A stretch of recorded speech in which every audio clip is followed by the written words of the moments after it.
আসসালামু আলাইকুম সুপ্রিয় শিক্ষার্থী, আমাদের একটি পরীক্ষার পর আমরা আবারও তোমাদের সামনে উপস্থিত হলাম।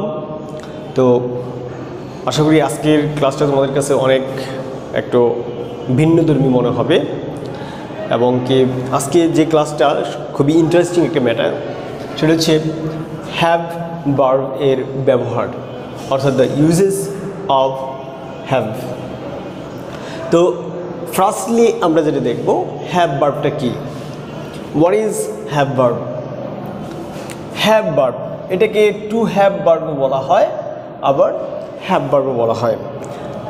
তো এই হ্যাভ ভার্ব বলতে আসলে আমরা কি বুঝি? সাধারণত এই তিনটা শব্দ হ্যাভ, হ্যাজ, হ্যাড, এই তিনটা শব্দকে আমরা হ্যাভ ভার্ব বলে থাকি।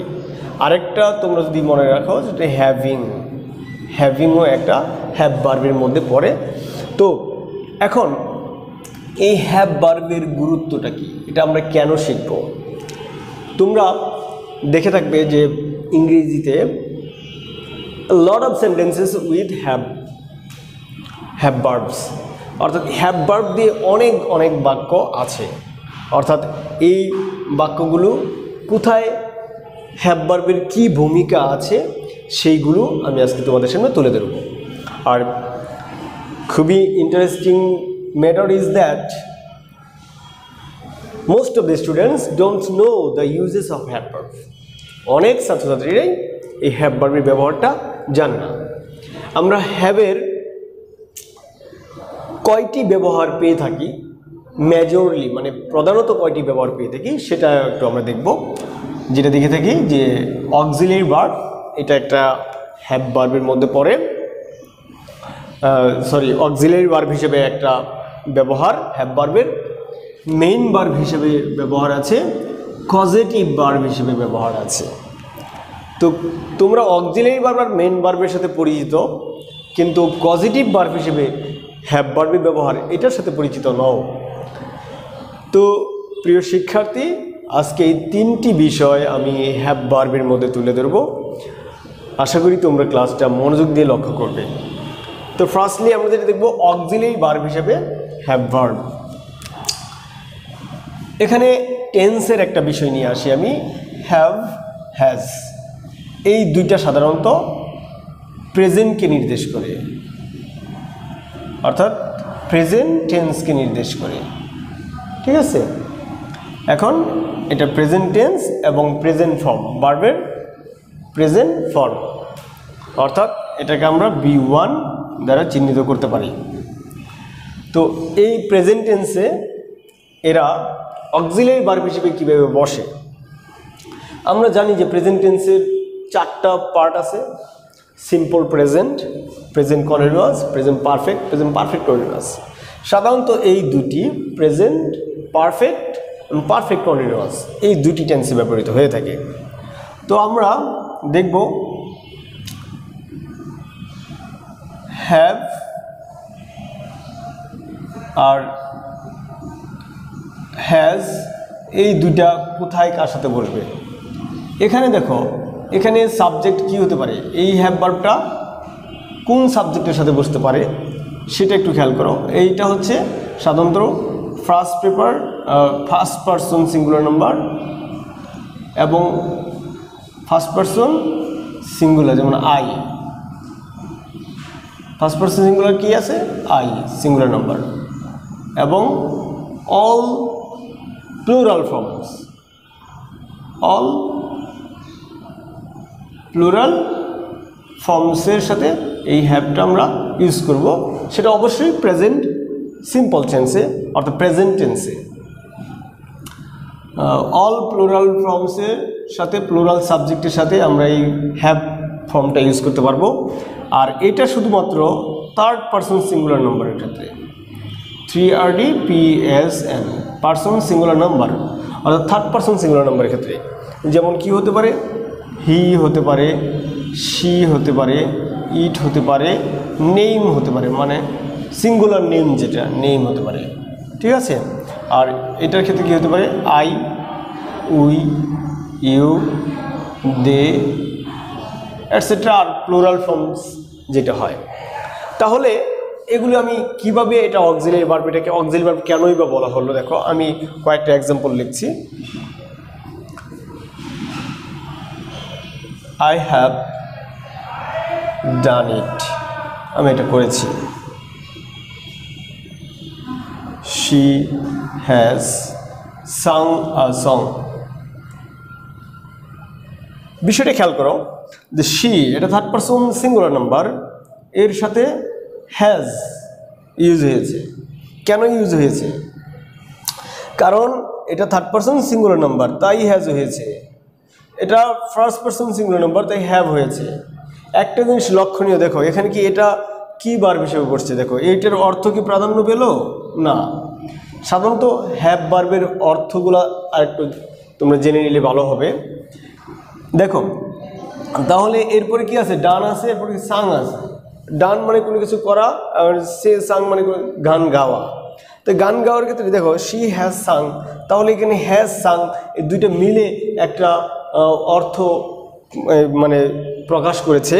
যেমন শি হ্যাজ সাং, সে গেয়েছে এক সং, একটি গান গেয়েছে, সে একটি গান গেয়েছে। তাহলে আই হ্যাভ ডান ইট, আমি একটি কাজ করেছি বা আমি ইহা করেছি, কাজ না ইহা, আমি ইহা করেছি। তো এই যেখানে এই হ্যাভ অর্থ আছে, হ্যাজ অর্থ আছে, কিন্তু এখানে এই অর্থে ব্যবহৃত না হয়ে এই ভার্বগুলিকে যখন সে সাহায্য করলো তখন সেটা হয়ে গেল হেল্পিং ভার্ব বা অক্সিলারি ভার্ব। ঠিক আছে, তো এই হচ্ছে একটা ব্যবহার। কারণ সাধারণত এই হ্যাভ ভার্বের অর্থ হচ্ছে আছে বা ছিল, মানে আছে, আর হ্যাড অর্থ কি ছিল, ছিল। ঠিক আছে, তো আছে এবং ছিল, কিন্তু এই অর্থে কি এখানে ব্যবহৃত হয়েছে না। তারপর দেখো হ্যাডের একটা ইউজ, দেখো এটা হচ্ছে পাস্ট ফর্মে, আর এটা তো প্রেজেন্টের বলেছিলাম যে হ্যাভ কোথায় হবে, হ্যাজ কোথায় হবে, কিন্তু all forms of subjects take had. Had কিন্তু সকল ধরনের সাবজেক্ট হ্যাড ভার্বকে ব্যবহার করতে পারে। যেমন we had made, we had made a mistake, we had made a mistake, she had written a letter। তাহলে দেখো হ্যাড এখানেও বসলো, এখানেও বসলো, উই এর সাথেও হ্যাড বসছে, সে এর সাথেও হ্যাড বসছে, তো এই দুইটার সাথেই হ্যাড বসছে। তো হ্যাড বসার ফলে দেখো কিন্তু হ্যাডের অর্থ ছিল অর্থে কিন্তু ব্যবহৃত হয় নাই, বাট এই মেইড এবং রিটেনকে কি করছে, হেল্প করছে অর্থ প্রকাশ করতে, অর্থাৎ পারফেক্ট অর্থটা প্রকাশ করতে মেইড এবং রিটেনকে হেল্প করছে হ্যাড, তাই হ্যাড হচ্ছে অক্সিলারি ভার্ব। তাহলে আমরা এই অক্সিলারি ভার্ব হিসেবে হ্যাভ, হ্যাজ, হ্যাডের ব্যবহারটা দেখলাম।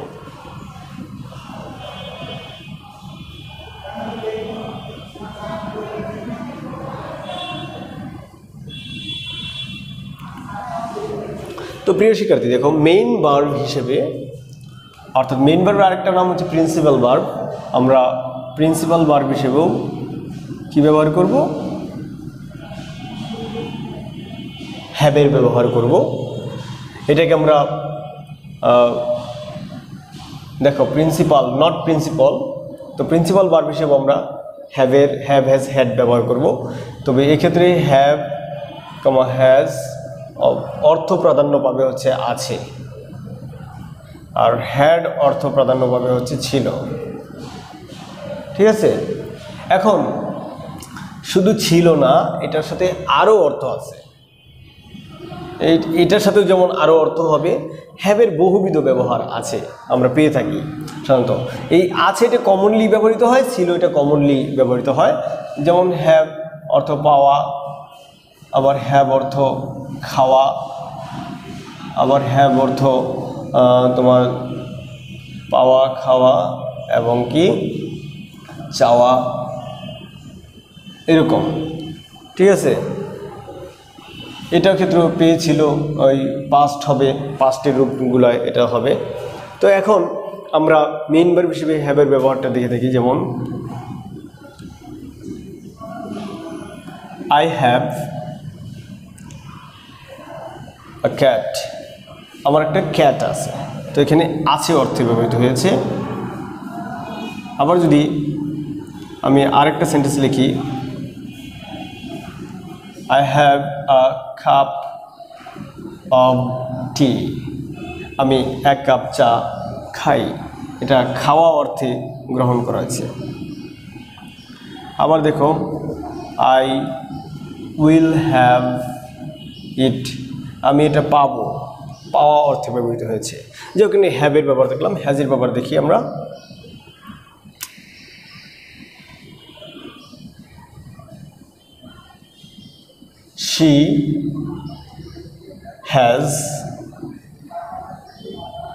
she has a pencil বা pen, she has a pencil, দেখো তার একটা পেন্সিল আছে। তো তেমনই আবার আমি এটাও বলতে পারি যে she had a pencil। যদি প্রিয় শিক্ষার্থী, যদি এটা এমন হয় she had a lottery,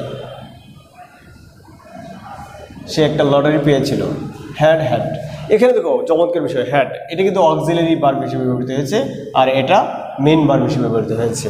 এখানে পাওয়া অর্থে ব্যবহৃত হয়েছে, আর এখানে হ্যাড মানে কোনো অর্থহীন, ঠিক আছে, তাই সেটা অক্সিলারি ভার্ব হিসেবে ব্যবহৃত হয়েছে। তো একই সেন্টেন্সে হ্যাভ ভার্ব অক্সিলারি এবং মেইন ভার্ব হিসেবে ব্যবহৃত হতে পারে। তো এখন হ্যাভ যেমন আমরা খাওয়া অর্থে পেলাম, পাওয়া অর্থ পেলাম, চাওয়া অর্থ পেলাম, যা আই হ্যাভ ইট, আমি চাই, এই অর্থ হয়, ঠিক আছে। তো গেটের অপোজিট ওয়ার্ড মানে গেটের অপোজিট না, গেটের সিমিলার ওয়ার্ড হিসেবেও হ্যাভের ব্যবহার করা যায়। তো হ্যাজ এই হচ্ছে তোমাদের মেন ভার্ব হিসেবে হ্যাজের ব্যবহার। তো এরপরে যে ভার্বটা আমরা দেখাবো সেটা হচ্ছে পজিটিভ ভার্ব।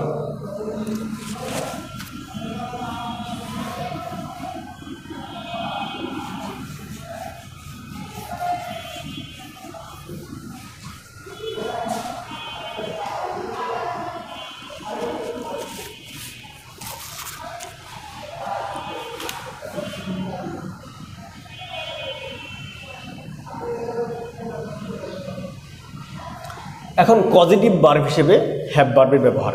এখন পজিটিভ ভার্বটা কি সেটা একটু জানা দরকার। অনেক সময় আমরা আমাদের কিছু কাজ অন্যকে দিয়ে করাই, বাট আমাদের সক্রিয় অংশগ্রহণ থাকতে হয়। যেমন আমি জুতা শু রং করাই, বাড়িটি রং করাই, আমার মাথায় চুল কাটাই। তো এই যে এই ধরনের অন্যকে দিয়ে কাজ করানো, অনেকে বলতে পারবে যে এটা প্যাসিভ ফর্মে করা যায়, কিন্তু না, এটাকে প্যাসিভ ফর্মে ওরকমভাবে করা যাবে না। কারণ কি? কারণ এখানে দুইজন সক্রিয় থাকবে, বাট একজন আরেকজনকে দিয়ে কাজটা করাবে, এই অর্থ ব্যবহৃত হলে পজিটিভ ভার্বটা ব্যবহার হয়ে থাকে। তো পজিটিভ ভার্ব 5টি আছে, সেই পজিটিভ ভার্ব নিয়ে আমি আবারও আলোচনায় আসব কোনো এক সময়। তবে আজকে যেটা বলছি সেটা হচ্ছে হ্যাভ ভার্বের পজিটিভ রূপ। হ্যাভ ভার্ব পজিটিভ রূপ দেখো, তাহলে আমি একটা সেন্টেন্স লিখছি, সেন্টেন্সটা দেখো, I have my hair cut. I have my hair cut, আমি আমার চুল কাটাই, বাট আমি কিন্তু চুল কাটি না, ঠিক আছে। আবার আমি না গেলেও কিন্তু হবে না, ঠিক আছে। এখন আমি আমার চুল কাটাই, যদি বলি এই সেন্টেন্সটাকে I cut my hair, I cut my hair, তাহলে আমি আমার চুল কাটি এটা বোঝাবে, বাট আমি আমার চুল কাটাই এটা বোঝাবে না। যার জন্য এই সেন্টেন্সটা আর এই সেন্টেন্সটা ভিন্ন, ঠিক আছে, এটা টোটালি ভিন্ন। এক্ষেত্রে সাবজেক্ট নিজেই কাজ করে, এক্ষেত্রে সাবজেক্ট অন্যকে দিয়ে কাজ করায়, ঠিক আছে। তাহলে এই অন্যকে দিয়ে কাজ করানো অর্থ প্রকাশ করার ক্ষেত্রে হ্যাভ হচ্ছে পজিটিভ ভার্বের ভূমিকা পালন করে। তবে এই পজিটিভ ভার্বের একটা রোল সে ফলো করে, গঠন পদ্ধতি সে ফলো করে, সেটা হচ্ছে কি হ্যাভ ভার্ব প্লাস যদি এখানে ব্যক্তি হয় তাহলে এখানে ভার্বের বেস ফর্ম হবে, আর যদি এখানে বস্তু হয় তাহলে এখানে V3 হবে। দেখো মাই হেয়ার এটা একটা বস্তু, তাই এটা হচ্ছে V3। ঠিক আছে, I have my hair cut. ঠিক আছে, তো এই গঠন ফলো করে আবার আমি তাকে দিয়ে আমার কুকুরটিকে খাওয়ালাম। যদি বলি আমি তাকে দিয়ে আমার কুকুরটিকে খাওয়ালাম, বা আমি তাকে দিয়ে আমার কাপড়গুলো ধোয়ালাম। ঠিক আছে, যেমন যদি আমি এই সেন্টেন্সটা বলি যে আমি তাকে দিয়ে আমার কাপড়গুলো মানে পরিষ্কার করালাম।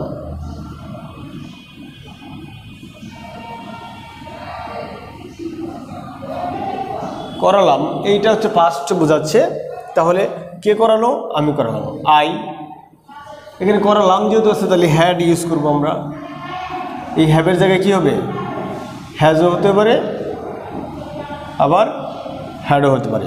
আই হ্যাড, দেখো আমি এটা দুইটাভাবে গঠন করতে পারি।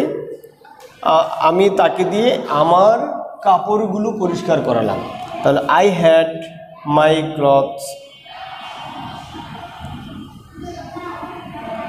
I had my clothes। এখানে আমরা দেখো ক্লথস দিব, শুধু এস দিব। I had my clothes washed। বিষয়টা খেয়াল করো, I had my clothes washed। আমি আমার কাপড়গুলো ধৌত করাই, কারণ এটা বস্তু, তাই বাই হিম তাকে দিয়ে। ঠিক আছে, আর যদি আমি এটাকে এইভাবে লিখি, আই হ্যাড হিম, এই বাই হিমটা না লিখে যদি আমি এখানে হিম লিখি, I had him wash my clothes. ঠিক আছে, তাহলে বিষয়টা খেয়াল করো তুমি। আমি তোমাকে দিয়ে তাকে দিয়ে আমার কাপড়গুলো পরিষ্কার করালাম। I had my clothes washed by him, I had him wash my cloth। দেখো এখানে ব্যক্তি আছে, তাই এখানে বেস ফর্ম হয়েছে আর ব্যক্তি হতে। আর যদি এখানে বস্তু হয় তাহলে কি হবে? V3 হবে, ভার্বের পাস্ট পার্টিসিপল ফর্ম হবে। তো এছাড়াও হ্যাভের আরও মেন ভার্ব হিসেবেও আরও অনেক ধরনের ব্যবহার আছে এবং তোমরা পেয়ে থাকবে, এটা তো উচ্চতর লেভেলে গিয়ে। তো হ্যাভের এই বহুরূপী আচরণ তোমাদের মনে রাখতে হবে। এই হ্যাভের ক্ষেত্রে আরেকটি রাইট ফর্ম ভার্বের আমি রুলস তোমাদেরকে দেখাচ্ছি। রাইট ফর্ম অফ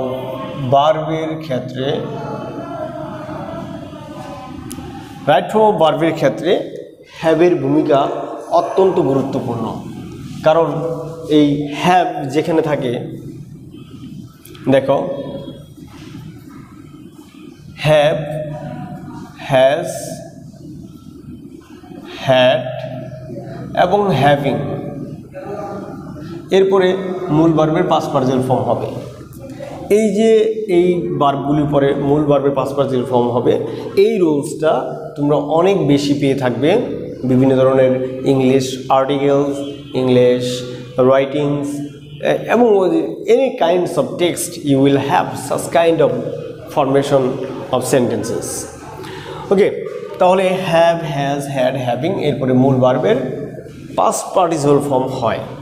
তো আজকের এই লেসনটাতে এই ছিল হচ্ছে হ্যাভ, ডিটেলস অফ হ্যাভ এবং হ্যাভের কী কী হিসেবে ব্যবহৃত হতে পারে।